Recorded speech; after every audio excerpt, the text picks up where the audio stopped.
Sindh online school class 6 मज़मून science बाब 4 सबक 2 माहौल जा जानदार हिस्सा biotic components of the environment. ॾोहिटनि ऐं ॾोहिटियुनि खे सिंध ऑनलाइन स्कूल में भली कयो। मां आहियां नाना आबिद। हीउ असांजो माहौल जे बारे में ॿियो सबक़ आहे ऐं हिन सबक़ में असां ॾिसंदासीं त माहौल जा अहम जुज़ा यानी जानवर कीअं ॿियनि जानवरनि सां तालुक़ु रखनि था ऐं सॼे माहौल सां कीअं तालुक़ु रखनि था। असां पोइ सबक़ में माहौल जे बारे में पढ़ियो ऐं माहौल जे हिस्सनि जे बारे में ॼाण हासिल कईसीं। असां ॾिठो त माहौल जा जेके हिस्सा आहिनि उहे ॿिनि हिस्सनि में विरहायल आहिनि, हिकिड़ा जानदार यानी बायोटिक ऐं ॿिया एबायोटिक यानी गैर जानदार। जानदार हिस्सनि में आहिनि शामिल जानवर, ॿूटा, फंजाई यानी खुंभियूं, अलजी ऐं बैक्टीरिया।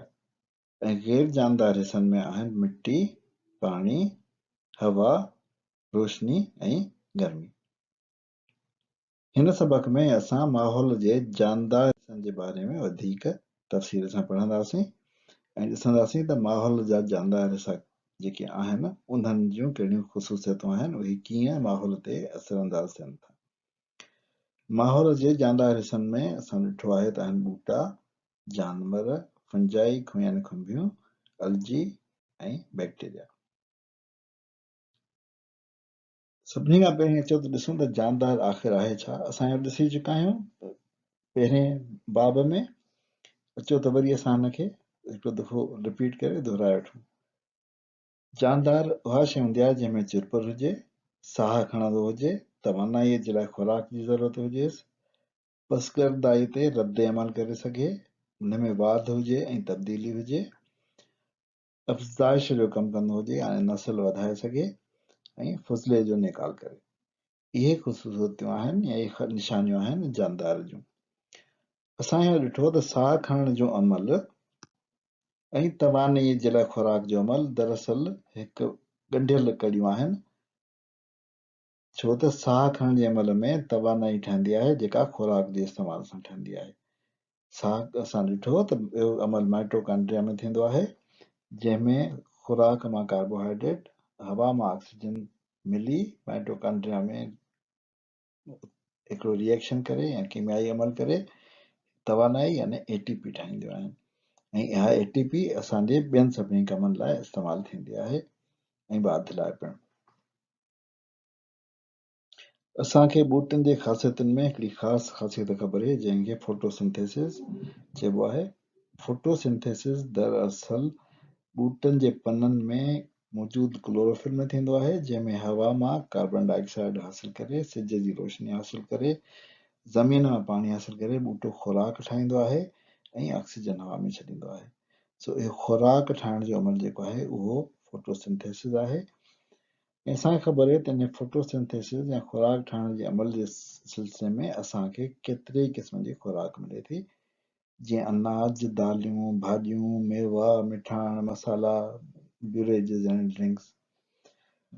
पर इहे खाधा या इहा खुराक रुॻो इंसाननि खे कोन थी मिले, पर ॿूटनि मां खुराक जानवरनि खे बि मिले थी। जीअं हिकिड़ो भालू आहे या रिछ आहे जेको पन पियो थो खाए, हिकिड़ो भोलड़ो आहे जेको केलो पियो थो खाए, हीउ एॾो वॾो जिराफ आहे जेको वण मां पन पियो थो पटे खाए, हिकिड़ी ॿकरी आहे साओ गाह पई थी खाए, कुकड़ जेके दाणा पिया था अचनि, असांजूं गांयूं जेके आहिनि ज़मीननि में गाह खाईंदियूं आहिनि।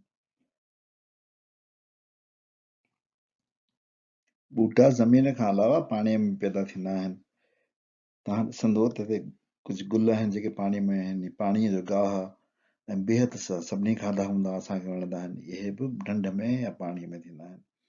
बबण बि पाणीअ जो ॿूटो आहे। हीअ समुंडी गाह जंहिंखे कैल्प चवंदो आहे, घणियूं ई मच्छियूं इन्हनि ते पंहिंजी खुराक जो इंसार कंदियूं आहिनि। उन खां अलावा ज़मीन जे खां अलावा पाणीअ में अंदरि केतिरा ई तरह तरह जा सुहिणा गुल ऐं ॿूटा हूंदा आहिनि जंहिंमें मच्छियूं पंहिंजो खाधो हासिल कंदियूं आहिनि। ॿियो त छॾियो, पर जेको काई या सेंवर आहे या अलजी जेका आहे उन में बि मच्छियूं पंहिंजो खाधो हासिल करे सघनि थियूं। सो असां ॾिठो त ॿूटा ऐं अलजी इहे इंसान लाइ ऐं ॿियनि जानवरनि लाइ खुराक पैदा कनि था, यानी उहे पैदावार जो कमु कनि था। उनजे करे हिननि जो नालो पैदावारी अंसर या प्रोड्यूसर्स आहे। ॿूटा ऐं अलजी इहे बायोटिक कंपोनेंट्स आहिनि जेके एनवायरमेंट में या इकोसिस्टम में पैदावारी अंसर या प्रोड्यूसर्स आहिनि।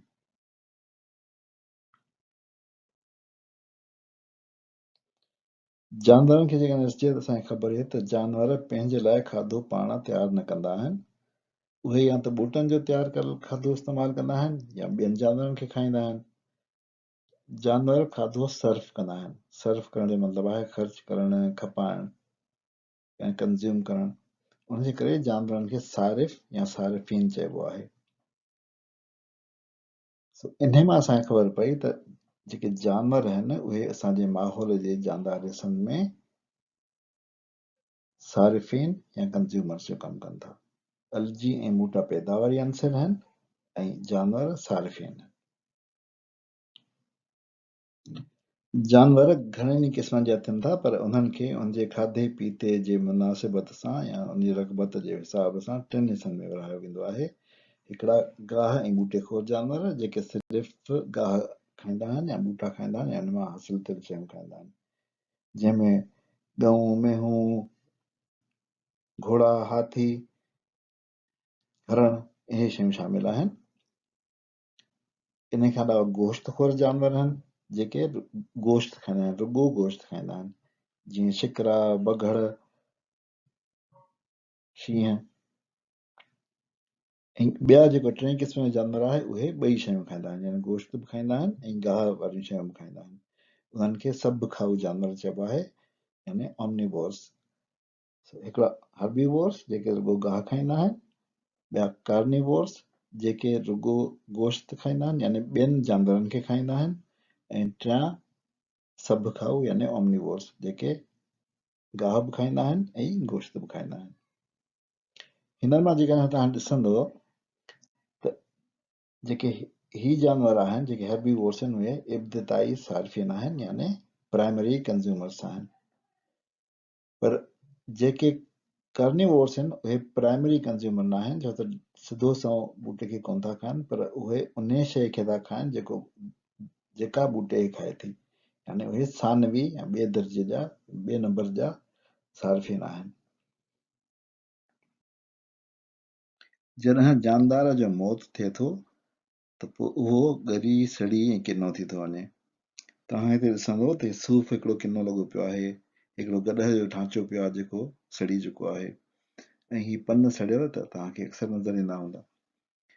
आख़िर इहो ॻरण सड़ण आहे छा? इन खे अंग्रेज़ी में डिकम्पोज़िशन चइबो आहे, ऐं इहो अमल आहे किनो थियण जो, ॻरी वञण जो ऐं तहलील करण जो। असल में जेके तमामु नंढड़ा हिकिड़ा ऑर्गेनिज़म्स यानी जानदार हूंदा आहिनि उहे अची इन्हनि खे खाइण शुरू कंदा आहिनि जॾहिं मरी वेंदा आहिनि, या हिन जा पंहिंजा सेल जेके हूंदा आहिनि जीव घरड़ा हिननि पंहिंजनि जानदारनि जा उहे कमु करणु छॾे ॾींदा आहिनि, त उन महिल ॿिया जेके माइक्रो ऑर्गेनिज़म्स आहिनि या नंढड़ा जानवर आहिनि, नंढड़ा जानदार आहिनि, उहे अची हिननि खे खाइणु शुरू कंदा आहिनि, ऐं उन खाइण जे करे ई असांखे ईअं ॻरियल ऐं सड़ियल नज़र ईंदा आहिनि। खाइण वारनि में शामिल आहिनि घणनि ई क़िस्मनि जा जानवर, कीड़ियूं मकोड़ा त आहिनि ई आहिनि, उन खां अलावा बैक्टीरिया आहिनि, फंजाई आहिनि मुख़्तलिफ़ क़िस्म जा। उहे सभु मुअल जानवर खे, मुअल जानदार खे खाईंदा आहिनि। मुअल जानवरनि ऐं ॿूटनि खे नंढड़ा जानवर बशमूल खुर्दबिनी जानवर ऐं फंजाई पंहिंजे खुराक जे तौर ते इस्तेमालु कनि था। उन्हीअ खुराक खे इस्तेमालु करे उहे तवानाई ठाहिनि था जेका उन्हनि जे उमूमी ख़र्च खां सवाइ जिस्मानी ऐं नस्ली वाध लाइ बि कमु अचे थी। हिन अमल में मुअल जानवरनि ऐं ॻरियल सड़ियल ॿूटनि जो सड़ियल पेचीदा मादो तहलील थिए थो, यानी डिकम्पोज़ थिए थो। नतीजे में निहायत सादियूं शयूं यानी सिंपल सब्सटेंसिस ठहनि था। उन्हीअ अमल खे तहलीली अमल यानी डिकम्पोज़िशन चइबो आहे, ऐं उन जे करे उन्हनि नंढड़नि जानवरनि खे बशमूल खुर्दबिनी जानवरनि ऐं फंजाईअ खे तहलीली अंसर यानी डिकम्पोज़र्स चइबो आहे। जेके जानदार तहलीली अंसरनि में यानी डिकम्पोज़र्स में शामिल आहिनि उन्हनि जा 4 ग्रोह आहिनि या 4 ग्रुप्स आहिनि। पहिरियों ग्रुप आहे इंसेक्ट्स जो यानी जीतनि जो। इन्हनि जीतनि में मक्खियूं, मच्छर, तिॾियूं, कीड़ियूं, माकोड़ा वग़ैरह शामिल आहिनि। ॿियो ग्रुप आहे कीड़नि जो यानी वर्म्स जो। हिन में ख़ासि मक़ाम आहे केचुए जो। केचुओ न सिर्फ़ दुनिया जो सभिनी खां वॾो डिकम्पोज़र आहे पर उहो ज़मीन खे भलो बि करे थो। केचुअनि जी मौजूदगी भली ज़मीन जी निशानी आहे। उन खां अलावा बैक्टीरिया शामिल आहिनि तहलीली अंसरनि में। अक्सर माण्हू सम्झंदा आहिनि त सभु बैक्टीरिया का ख़राब शइ आहे ऐं बीमारी पैदा कंदा आहिनि। ईअं न आहे, उहो हिन ते डिपेंड कंदो आहे त कहिड़ी क़िस्म जा बैक्टीरिया आहिनि। सुठा बैक्टीरिया बि आहिनि। असांजे हाज़मे जे सिरिश्ते में बैक्टीरिया मौजूदु हूंदा आहिनि जेके असांखे हाज़मे में मदद कंदा आहिनि। यानी असां जेको खाधो खाईंदा आहियूं उनखे डिकम्पोज़ करे उन्हनि खे तहलील कंदा आहिनि ऐं तहलील करे उन्हनि खे सादियुनि शयुनि यानी सिंपल कंपोनेंट्स में विरहाईंदा आहिनि जेके असांजे जिस्म में आसानीअ सां रत में दाख़िल थी सॼे जिस्म खे तवानाई पहुचाईंदियूं आहिनि। अॻियों ग्रुप आहे डिकम्पोज़र्स जो खुंबियूं जेके मुख़्तलिफ़ शिकिलुनि जूं ऐं मुख़्तलिफ़ तरीक़नि जूं थियनि थियूं ऐं दुनिया में जिते किथे बि मौजूदु हूंदियूं आहिनि। हाणे जेकॾहिं असां माहौल जा जानदार हिसा ॾिसंदासीं त असांखे वे 3 हिसनि में विरहायल नज़र ईंदा। हिकिड़ो हिसो आहे पैदावारी अंसर जंहिंमें ॿूटा ऐं अलजी शामिल आहिनि। ॿियो हिसो आहे सार्फिन जंहिंमें जानवर शामिल आहिनि। इन में प्राइमरी यानी इब्तिदाई सार्फिन, सेकेंडरी सार्फिन भी शामिल आहिनि। ऐं टियों हिसो आहे तहलीली अंसर यानी डिकम्पोज़र्स जंहिंमें बैक्टीरिया ऐं फंजाई शामिल आहिनि। जेकॾहिं गौर सां ॾिसिजे त इहे सभु अमल, इहे सभु जानदार हिक ॿिए सां हिकिड़ी कड़ियुनि जी शिकिल में या ज़ंजीर जी शिकिल में ॿधल आहिनि। जीअं ॿूटा पैदावारी अंसर आहिनि, उहे पैदावार कनि था। उहा पैदावार सम्झो त हिकिड़ो तिॾ खाए थी या जेको माकोड़ी खाए थी, इहो असांजो इब्तिदाई सारिफ़ आहे। इहा माकोड़ी जॾहिं अॻियां वञे थी त उनखे हिकिड़ो ॾेदड़ खाए थो जेको सानवी सारिफ़ आहे। इन ॾेदड़ खे वरी को नांग खाए थो। नांग टियों सारिफ़ आहे।